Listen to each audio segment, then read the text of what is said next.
Assalamualaikum warahmatullahi wabarakatuh. Kami dari mahasiswa program studi administrasi Rumah Sakit Universitas Hasanuddin 2023 dalam rangka menyelesaikan tugas mata kuliah Leadership and Innovation di bidang perumasakitan, kami akan membahas buku mengenai Quantum Leadership, a Textbook of New yang terdiri dari 10 chapter.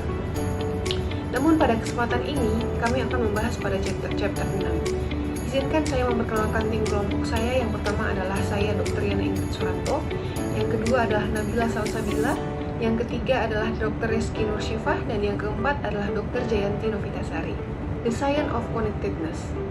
Pemandian hutan populer di Jepang pada tahun 80-an dan saat ini merupakan praktek perawatan kesehatan preventif.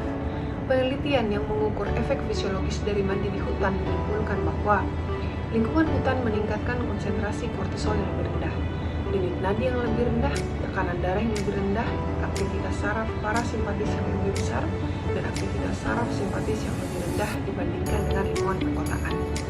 Peniruan seperti itu di alam juga telah terbukti bahwa sejumlah manfaat psikologis.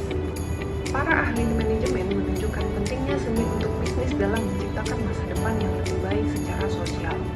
Banyaknya penelitian yang menunjukkan seni juga dapat berkontribusi pada perasaan sejahtera, membantu pemulihan kesehatan yang baik, dan mendukung kehidupan yang lebih lama dan lebih baik. Di Copper Canyon, Meksiko, suku Raramuri menjadikan lari sebagai bagian dari kehidupan sehari-hari mereka. Suku Raramuri memiliki tingkat gangguan psikologis yang rendah.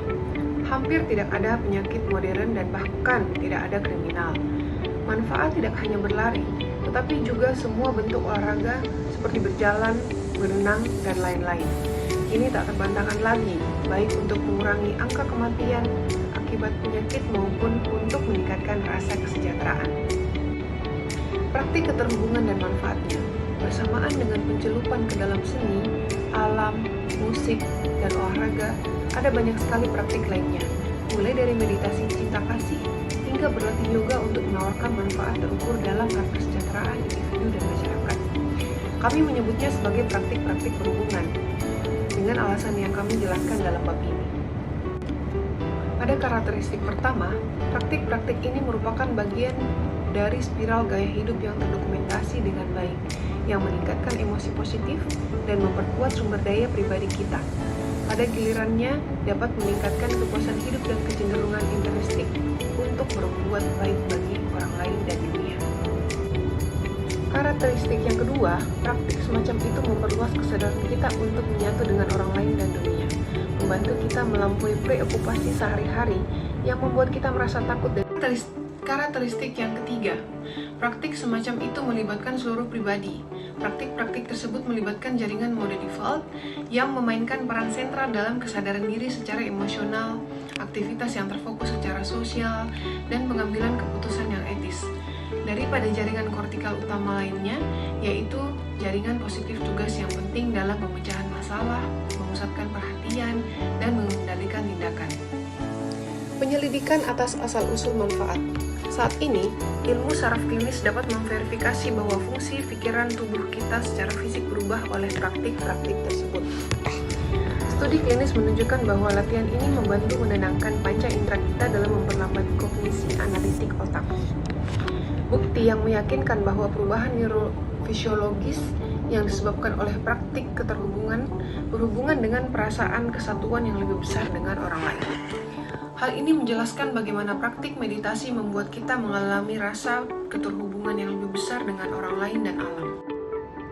Dalam penelitian memperluas dan membangun, Fredrickson memberikan bukti yang meyakinkan bahwa meditasi cinta kasih yang dilakukan dalam waktu singkat dapat meningkatkan emosi positif yang membangun sumber daya kognitif, psikologis, sosial, dan fisik untuk menghadapi tantangan hidup yang lebih baik. Transformasi pada praktisi meditasi cinta kasih secara statistik signifikan dalam 9 dimensi, yaitu kesadaran, cara berpikir, menghadapi masa depan, penguasaan lingkungan, penerimaan diri, tujuan hidup, dukungan sosial yang diterima, hubungan positif dengan orang lain, dan berkurangnya gejala penyakit. Masing-masing dari ke-9 dimensi ini sangat penting dalam membangun kemampuan kepemimpinan kuantum.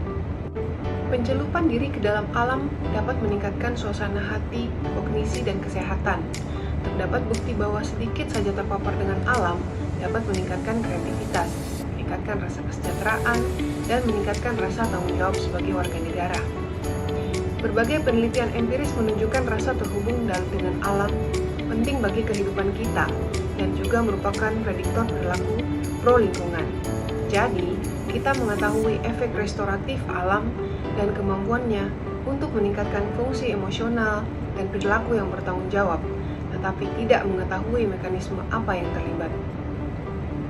Efek sebaliknya, keterputusan hubungan dengan alam dan stres, depresi, kurangnya kepedulian terhadap lingkungan alam juga telah didokumentasikan dengan baik. Ilmu pengetahuan yang sedang berkembang sebagai panduan yang dapat diakses untuk bertindak.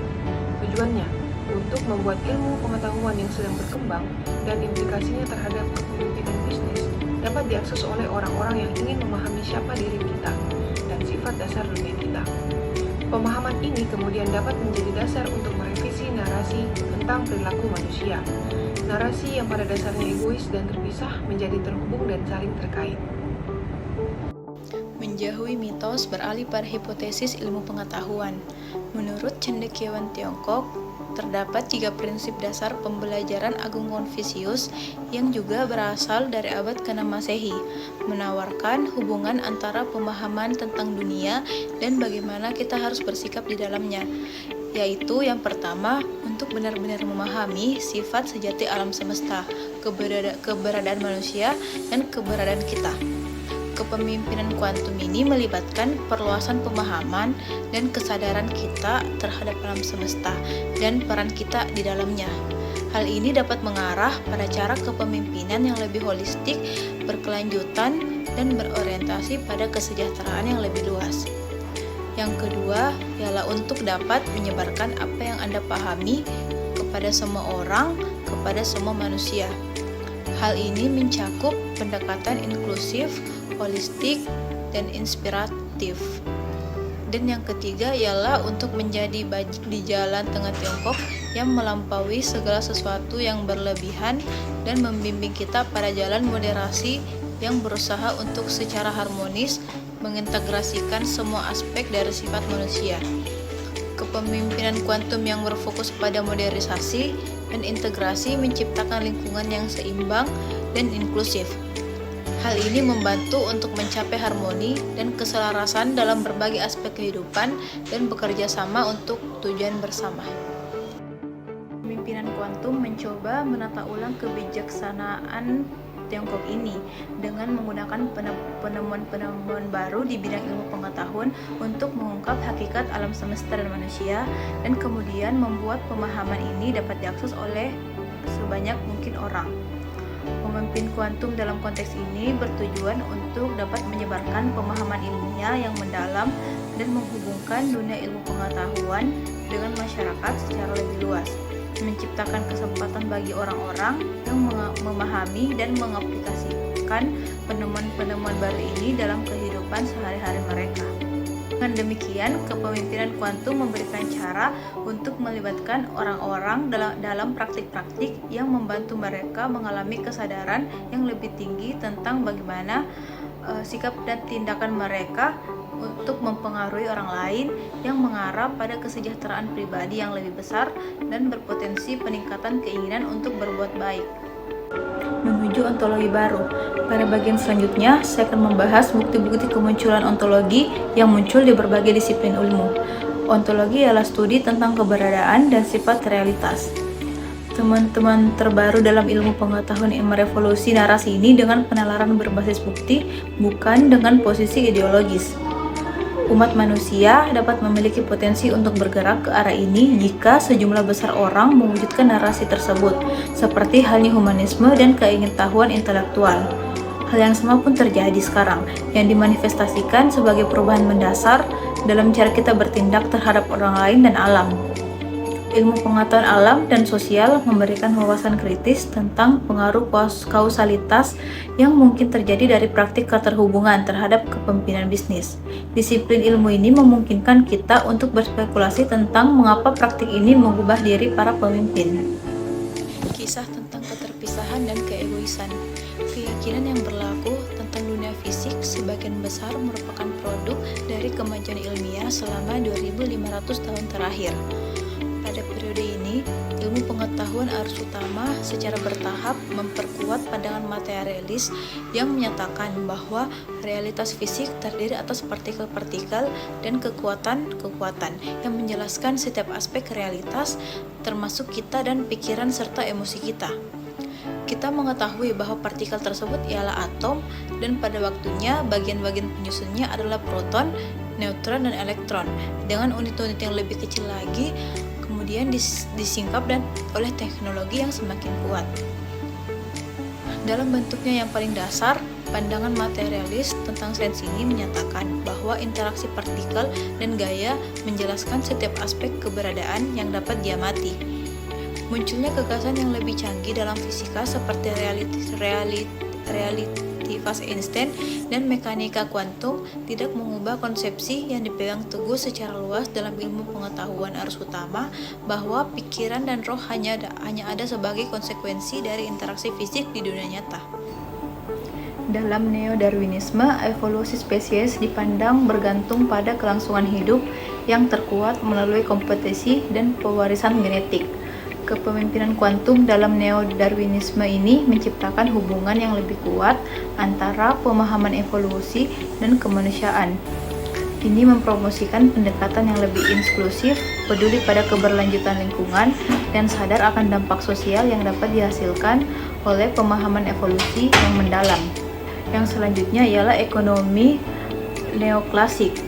Dalam ekonomi neoklasik, produksi dan konsumen barang ditentukan oleh pasar yang efisien. Konsumen ditentukan oleh preferensi utilitas mereka. Kepemimpinan kuantum dalam ekonomi neoklasik menciptakan hubungan yang lebih kuat antara ekonomi dan aspek-aspek sosial, lingkungan, dan etika. Hal ini mempromosikan pendekatan yang lebih inklusif, berkelanjutan, dan etis dalam pengembangan dan pengelolaan ekonomi yang sehat. Selanjutnya, psikologi dan perilaku organisasi. Dalam psikologi dan perilaku organisasi, 100 tahun terakhir ini telah menciptakan kehidupan organisasi sebagian besar dalam bentuk masalah yang harus dipecahkan dan patologi yang harus disembuhkan. Para pembisnis dicirikan oleh ketidakpercayaan, kecemasan, sikap mementingkan diri sendiri, dan ketakutan. Para ahli di bidang ini menekankan teori-teori pemecahan masalah sebagai jalan untuk mencapai keunggulan kompetitif. Mereka cenderung fokus pada studi penyimpangan negatif apa yang salah dengan orang dan organisasi tersebut. Kepemimpinan kuantum dalam psikologi dan perilaku organisasi bertujuan untuk dapat menciptakan lingkungan kerja yang seimbang, berkelanjutan, dan peduli pada aspek kesejahteraan karyawan. Mereka dapat mempromosikan budaya kerja yang berfokus pada kebahagiaan, kesejahteraan, dan integritas. Selanjutnya, implikasi ontologis dari ilmu pengetahuan. Yang pertama, dunia yang kita kenal dapat direduksi menjadi partikel-partikel dan kekuatan-kekuatan yang mengatur interaksinya. Pemimpin kuantum dalam hal ini menggabungkan konsep-konsep fisika kuantum dalam kepemimpinan organisasi untuk menciptakan lingkungan yang inklusif, kreatif, dan adaptif. Mereka memahami bahwa organisasi seperti alam semesta terdiri dari berbagai elemen yang berinteraksi secara kompleks dan pemimpin memiliki peran dalam membentuk arah dan dampak interaksi ini. Yang kedua, benda-benda serta makhluk hidup memiliki identitas independen dan terpisah satu sama lain. Pemimpin kuantum dalam konteks ini bertujuan untuk menciptakan hubungan yang lebih dalam dan inklusif di dalam organisasi. Mereka memahami bahwa meskipun setiap individu memiliki identitas independen, mereka juga adalah bagian penting dari keseluruhan yang lebih besar dan kolaborasi yang kuat dapat menghasilkan hasil yang lebih baik. Yang ketiga, proses fisik bersifat materialistik dan deterministik, yaitu dijelaskan secara kasual oleh kekuatan-kekuatan yang diketahui dan interaksinya.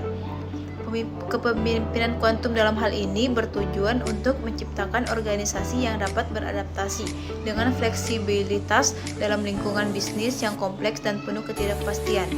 Mereka akan memahami bahwa meskipun proses fisik mungkin bersifat deterministik, organisasi dapat menjadi lebih inovatif, kreatif, dan berkelanjutan dengan pendekatan yang bijaksana. Yang keempat adalah pemaksimalisasi utilitas yang mementingkan diri sendiri. Pemimpin kuantum dalam pandangan ini bertujuan untuk menciptakan organisasi yang mendorong pemaksimalan utilitas yang positif bagi individu dan organisasi secara keseluruhan. Mereka akan mencari keseimbangan antara kepentingan individu dan kepentingan bersama, sehingga semua pihak merasa terpenuhi dan terlibat dalam pencapaian sebuah tujuan organisasi.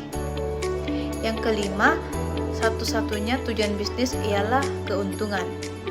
Peran pemimpin kuantum dalam pandangan ini bertujuan untuk dapat mencapai keuntungan bisnis sambil memahami bahwa keuntungan itu sendiri ialah hasil dari berbagai faktor yang saling terikat.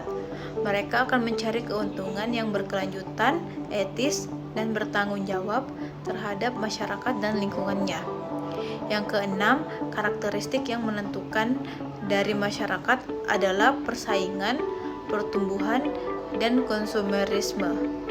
Pemimpin kuantum dalam konteks ini bertujuan untuk dapat menciptakan masyarakat yang seimbang antara pertumbuhan ekonomi, persaingan yang sehat, dan perhatian terhadap kesejahteraan sosial dan lingkungan. Mereka memandang masyarakat sebagai sebuah keseluruhan yang kompleks, di mana tindakan dan keputusan individu ada organisasi dapat mempengaruhi keberlanjutan dan kesejahteraan bersama. Yang ketujuh, manusia dan organisasi merupakan masalah yang harus kita perbaiki. Kepemimpinan kuantum dalam konteks ini bertujuan untuk menciptakan organisasi yang lebih adaptif, inovatif, dan responsif terhadap perubahan.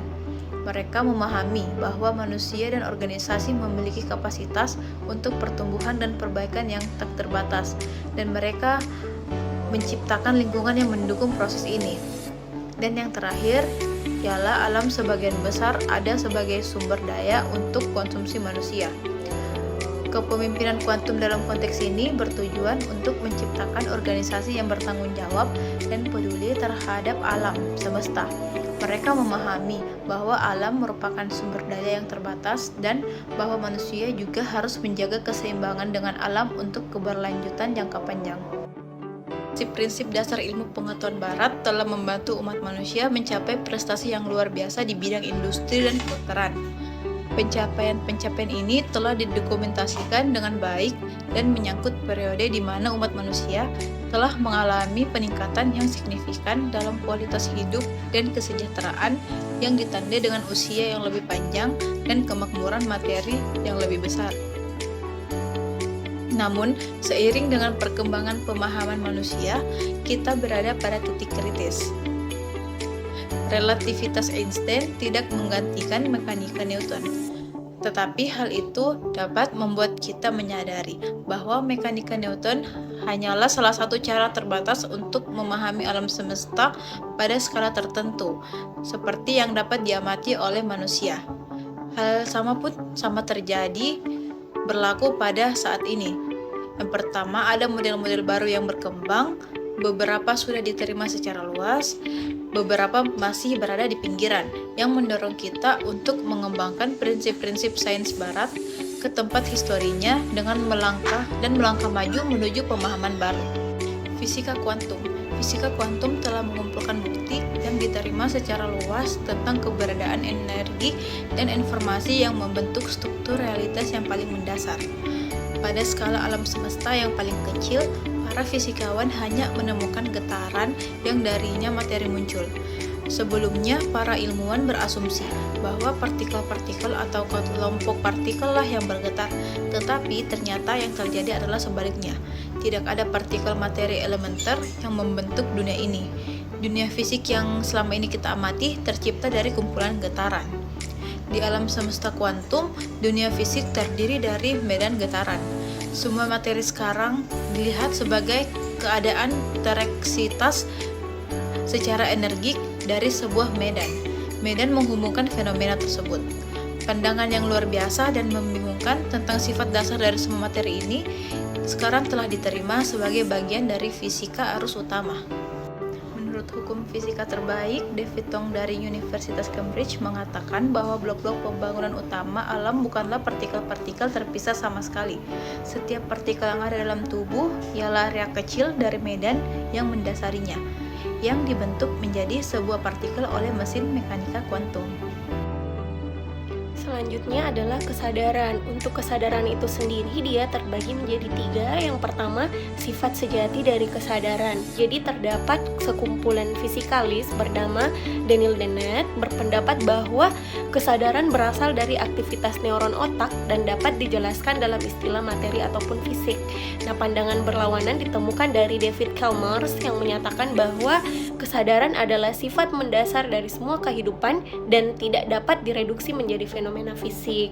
Selanjutnya yang kedua yaitu ilmu kuantum oleh Chalmers, yaitu salah satu teori yang muncul adalah bahwa otak dapat memproses informasi pada tingkat kuantum melalui struktur protein bernama jaringan mikrotubular.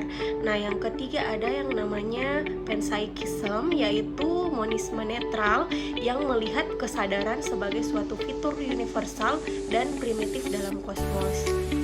Untuk biologi evolusi, menurut Charles Darwin dan Alfred Russel Wallace telah mengakui bahwa evolusi sebagai dinamika dasar dalam perkembangan dunia kehidupan.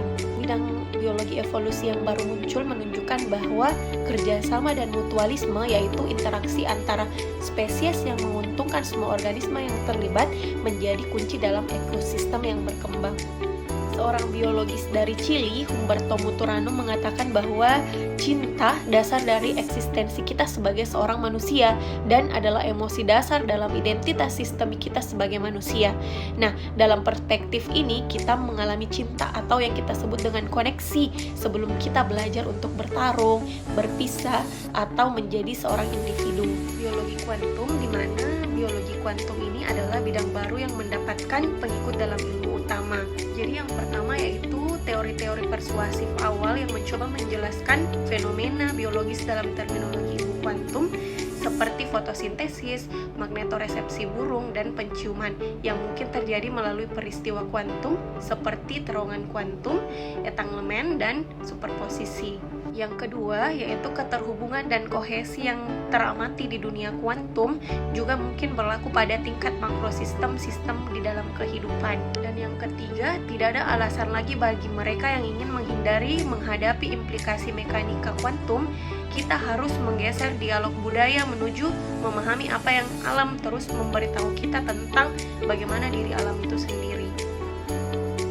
Nah, selanjutnya ada neuroscience. Jadi untuk neuroscience ini sendiri dia terbagi menjadi 3. Jadi yang pertama ada neuroscience, yang kedua ada teknik neuroimaging, dan yang ketiga ada neuron empati. Nah, untuk neuroscience ini sendiri dia yaitu manusia merespons lebih baik terhadap rangsang tertentu daripada yang lain. Kemudian untuk teknik neuroimaging, kita mengamati emosi orang lain seolah-olah kita sedang mengalami emosi tersebut sendiri. Kemudian untuk neuron empati, keberadaan mereka menunjukkan dasar neurofisik untuk perasaan yang keterhubungan dengan orang lain. Selanjutnya kita memasuki pembahasan epigenetika dan ekonomi. Nah, untuk epigenetika itu sendiri yaitu seperangkat instruksi untuk mengaktifkan atau menonaktifkan oksigen adalah epigenetik, yang berarti dipengaruhi oleh lingkungan selama kehidupan organisme. Sedangkan untuk ekonomi itu sendiri yaitu ekonomi harus membuat kita berkembang, apakah tumbuh atau tidak. Ini disebut sebagai terobosan dalam teori ekonomi yang sebanding dengan teori umum dari Maynard Keynes. Selanjutnya memasuki pembahasan psikologi dan perilaku organisasi, di mana bertujuan untuk melepaskan potensi manusia yang sendiri didasarkan pada aktualisasi diri sebagai suatu dorongan intrinsik dalam setiap individu. Nah, menurut David Cooper-Ryder mengamati bahwa sistem manusia pada dasarnya bersifat heliotropik, di mana yang berarti mereka menunjukkan kecenderungan yang dapat diamati dan sebagian besar otomatis untuk berkembang menuju hal-hal yang baik.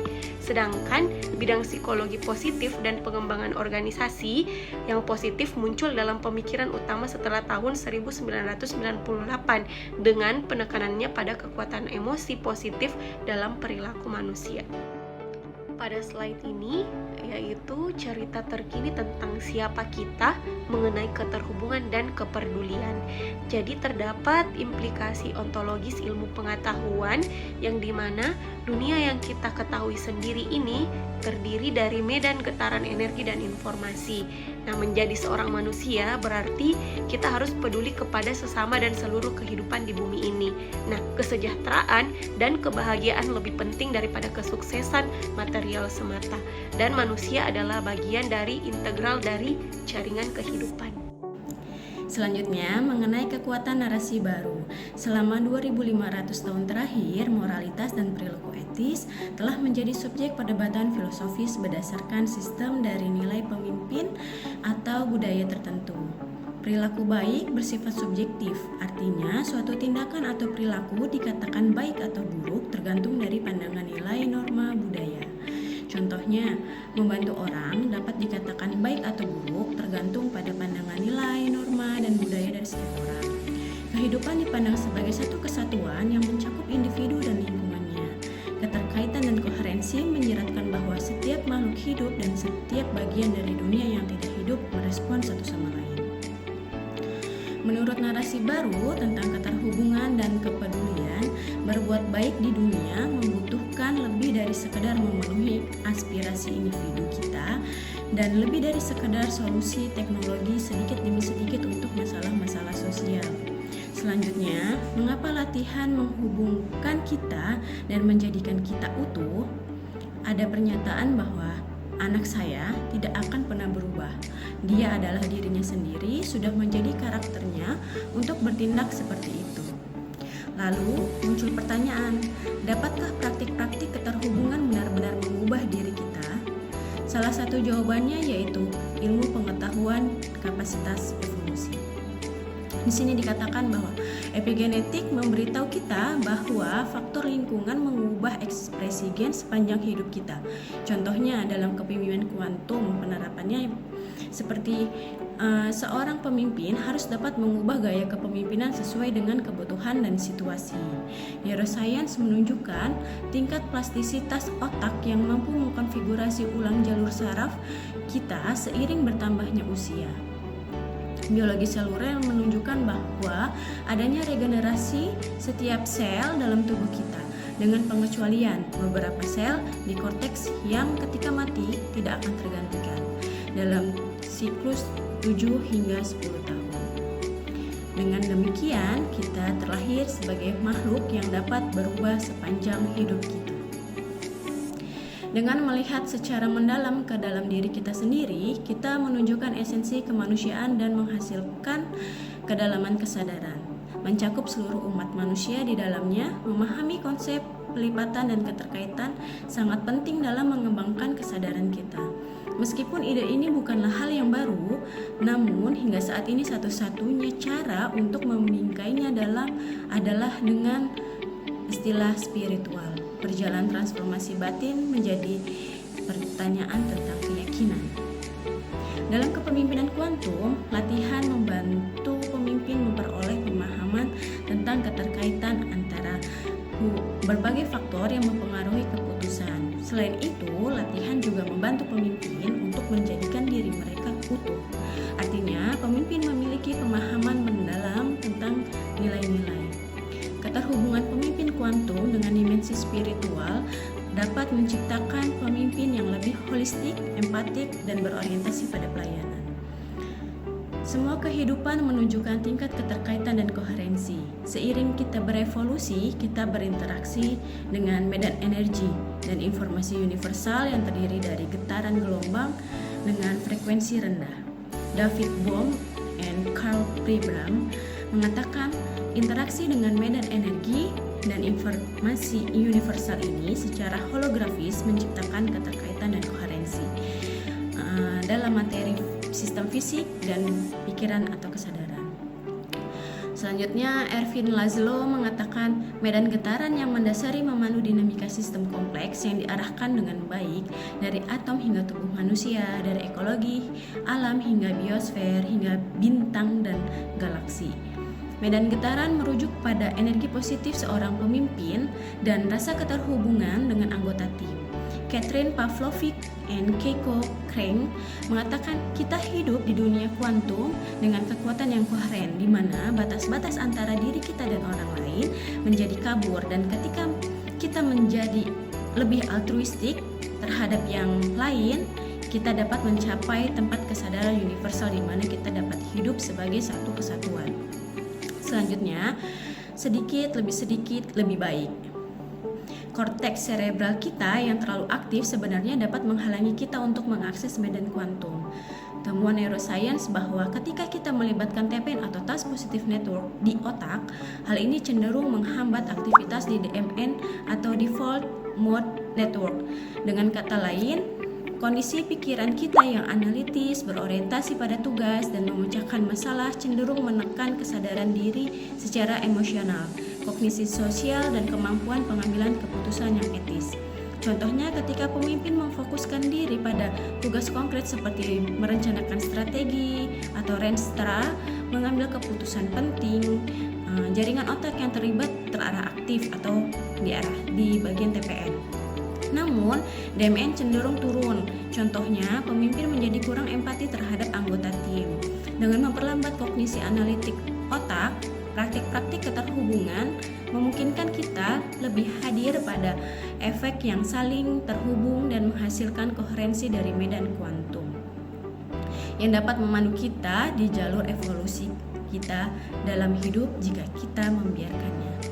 Selanjutnya, mengapa kita tidak dapat membuktikan bahwa efek yang saling keterhubungan dan menghasilkan koherensi dari medan kuantum? Elizabeth Mayer mengatakan informasi di ranah ini tidak bersifat kuantitatif secara konvensional, yang bertentangan dengan gagasan kita yang biasa tentang keterukuran, keandalan, dan prediktabilitas. Freeman Dyson mengatakan, saya menyarankan bahwa kemampuan mental paranormal dan metode ilmiah mungkin saling melengkapi. Menurut Niels Bohr, saling melengkapi berarti bahwa dua deskripsi tentang alam mungkin saja benar, tetapi tidak dapat diamati secara bersamaan.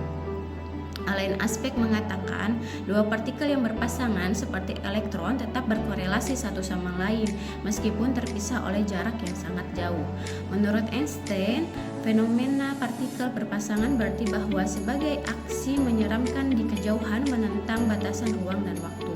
Sama seperti interaksi antara dunia kuantum dan dunia material atau makro yang masih belum bisa dijelaskan, interaksi antara medan kuantum dan sistem kehidupan juga tidak dapat sepenuhnya dijelaskan meskipun efeknya dapat diamati di berbagai disiplin ilmu dan pengalaman sehari-hari. Selanjutnya, konvergensi dengan tradisi spiritual. Ilmu pengetahuan yang sedang berkembang menyatu dengan budaya tradisional, terutama budaya Cina dan India. Fisikawan F. David Pitt mengatakan ketidakterpisahan rasa samudera, perasaan menyatu dengan seluruh alam, dan persekutuan langsung dengan orang lain diberi nilai yang tinggi di semua budaya. Rasa keterhubungan itu tampaknya berada di luar batas ruang dan waktu dan beresonansi secara mendalam dengan pengalaman kita tentang dunia. Menurut Kejadian Pasal 1 ayat 1-2, pada mulanya Tuhan menciptakan langit dan bumi. Bumi belum berbentuk dan kosong, dan gelap gulita meliputi seluruh permukaan bumi. Lalu bergeraklah roh Allah di atas permukaan air. Dari kehambaan yang tak berbentuk dan tak berwujud ini muncullah segala sesuatu yang ada di dunia. Contohnya dalam konteks kepemimpinan kuantum. Ayat 1 mengingatkan pemimpin tentang awal dari segalanya, memperkuat pemahaman akan keberadaan bersama dan hubungan yang mendalam antara manusia, alam, dan pencipta. Ayat 2 mencerminkan keadaan awal yang tidak teratur. Ini mengajarkan pemimpin untuk melihat potensi dalam situasi sulit untuk membentuk masa depan yang lebih baik. Menurut Taoisme, segala sesuatu berasal dari Tao dan segala sesuatu kembali ke Tao. Tao adalah sumber dan tujuan dari segala sesuatu meskipun tidak dapat diamati secara langsung atau bahkan diberi nama. Tao dapat dilihat oleh mata kita, tidak dapat didengar oleh telinga kita atau disentuh oleh tangan kita. Tao dapat dipikirkan dalam hal getaran tingkat kuantum terselubung yang memunculkan dunia. Contoh dalam kepemimpinan kuantum, pertama, segala sesuatu yang berasal dari Tao dan segala sesuatu yang kembali ke Tao, artinya mengajarkan pemimpin untuk hormati dan memahami keterhubungan antara diri mereka sendiri, anggota tim, organisasi, dan alam semesta. Kedua, tahu tidak dapat dilihat oleh mata kita, artinya tidak dapat diukur secara langsung, menunjukkan pentingnya pemimpin memahami dan menghormati kekuatan yang lebih besar dari diri mereka sendiri. Menurut ajaran Buddha, dunia, ruang, dan waktu yang kita amati hanyalah manifestasi permukaan dari realitas Brahman yang lebih dalam dan melampaui ruang dan waktu. Contohnya dalam kepemimpinan kuantum, dalam memandang tugas kepemimpinan sebagai bagian dari suatu urutan yang lebih baik besar dalam ruang ruang dan waktu. Konsep dunia sebagai getaran yang terbentuk telah dikenal dalam budaya tradisional Cina dan India. Konsep ini hadir dalam keadaan Sanskerta Akasha dan dalam konsep Tao dalam bahasa Cina. Hidup selaras dengan Tao dipandang sebagai pemurnian karena dapat menyempurnakan getaran materi dan energi. Seperti selaras dengan musik, getaran yang harmonis, dan getaran yang mengarah pada kehidupan yang berkembang. Alam semesta digambarkan sebagai osilasi kekuatan yin dan yang.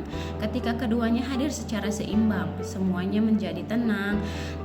Ketika salah satunya lebih besar daripada yang lain, misalnya seperti dalam keinginan yang berlebihan akan kekayaan, kekuasaan, kebingungan, dan kekacauan akan muncul. Filsuf orang bijak Tiongkok Lao Tzu mendeskripsikan Tao dengan istilah berikut: ada sesuatu yang mengakhiri kekacauan, terlahir sebelum langit dan bumi, begitu hening dan tenang, begitu murni dan dalam, berdiri sendiri dan tidak berubah, selalu hadir dan tidak pernah habis. Ia bisa disebut sebagai ibu dari seluruh dunia. Saya tidak tahu namanya, saya menyebutkan sang jalan, karena tidak ada kata yang lebih baik, saya menyebutnya hebat. Besar berarti aliran yang konstan berarti jauh jangkauan jauh berarti kembali. Manusia diperintah oleh bumi diperintah oleh surga diperintah oleh jalan, sang jalan diatur oleh dirinya sendiri. Selanjutnya, implikasi bagi pemimpin kuantum. Meletakkan realitas yang saling terhubung dari ilmu pengetahuan yang sedang berkembang di atas data neuroscience klinis memberikan bukti kuat bahwa praktik-praktik keterhubungan dapat meningkatkan rasa kesejahteraan dan meningkatkan keinginan kita untuk memberikan dampak positif pada dunia. Menjalankan praktik-praktik keterhubungan dan menjalani hubungan dengan penuh kesadaran dapat memberi kita pengalaman langsung tentang kesatuan. Kedua hal tersebut, narasi baru dari ilmu pengetahuan yang sedang berkembang dan pengalaman kesatuan dari praktik-praktik menawarkan jalan penting menuju kepemimpinan kuantum. Pemahaman konseptual tentang narasi baru, tentang koherensi dan interkoneksi, serta pengalaman menuju kesatuan melalui praktik-praktik tersebut akan membawa perubahan dalam diri para pemimpin. Ini adalah formula untuk mengalami keutuhan dan penyembuhan serta untuk meningkatkan kemungkinan perilaku yang bertanggung jawab terhadap orang lain dan alam. Baik, sekian penjelasan dari kelompok kami mengenai quantum leadership, terutama chapter 6. Semoga bermanfaat bagi kita semua. Terima kasih. Assalamualaikum warahmatullahi wabarakatuh.